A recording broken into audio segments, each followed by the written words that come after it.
Good morning seventh class, कैसे हो आप? ठीक हो? आज हम करते हैं हिंदी रीडर पार्ट 7 निष्ठुर अनुकंपा।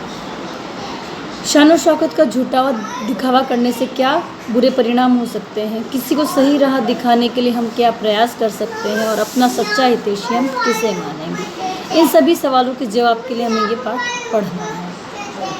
काका कालेकर की प्रस्तुत कहानी में बताया गया है कि खानदान की इज्जत को बचाने के नाम पर चारों भाई कोई भी कामकाज नहीं करते थे।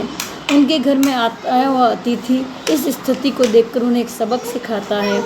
वह उनकी मामूली आय से स्रोत को समूल नष्ट कर देता है। अतिथि की इस निष्ठुरता से उनका जीवन बदल जाता है। प्रस्तुत कहानी में बताया गया है कि किसी शहर में एक बहुत शालीन और कुलीन परिवार रहता था जिसकी बहुत इज्जत हुआ करती थी, लेकिन उनके में से धन दौलत और जायदाद सारे ख़त्म हो चुके थे।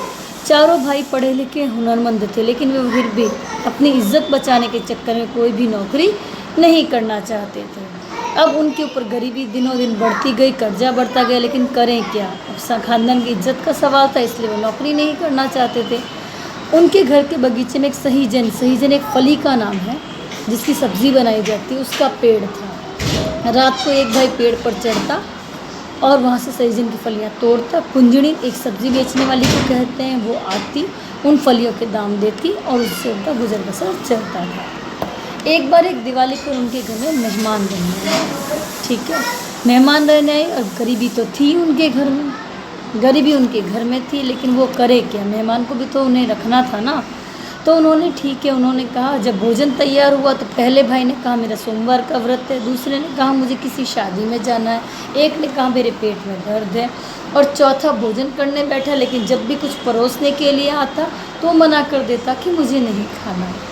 मेहमान इस बात को जान चुका था कि उनके घर में गरीबी छाई हुई है, लेकिन करें क्या? वो कुछ नहीं बोल सकता था। रात को आंगन में सबके बिस्तर लगाए गए, सोने के लिए चारपाइयाँ बिछाई गई।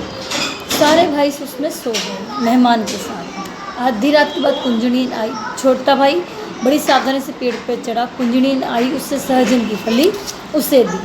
कुंजड़ी इस बात को जानती थी कि इनके घर में भी मेहमान है, इसलिए हम जो मांगेंगे वो ले लेगा या दे देगा, इससे ज़्यादा कुछ नहीं हो सकता। अब क्या होगा? ये बात वो जानती थी कि अब इन भाइयों की गरज है, लेकिन किया क्या जाए? अब कुछ नहीं हो सकता था। बड़े भाई ने उसके मुंह पर हाथ रख के कहा कि ठीक है भाई, तुम जितना चाहो उतना मुझे दे देना, लेकिन इस समय हमारे मेहमान सो रहे हैं, वो जाग जाएंगे। कुंजड़ी ने इस मौके का लाभ उठाया और फलियों के दाम घटा दिए। लाचार होकर बड़े भाई को वो दाम की सब्ज़ी बेचनी पड़ी। अब ये चीज़ मेहमान जान चुका था कि वो करे क्या।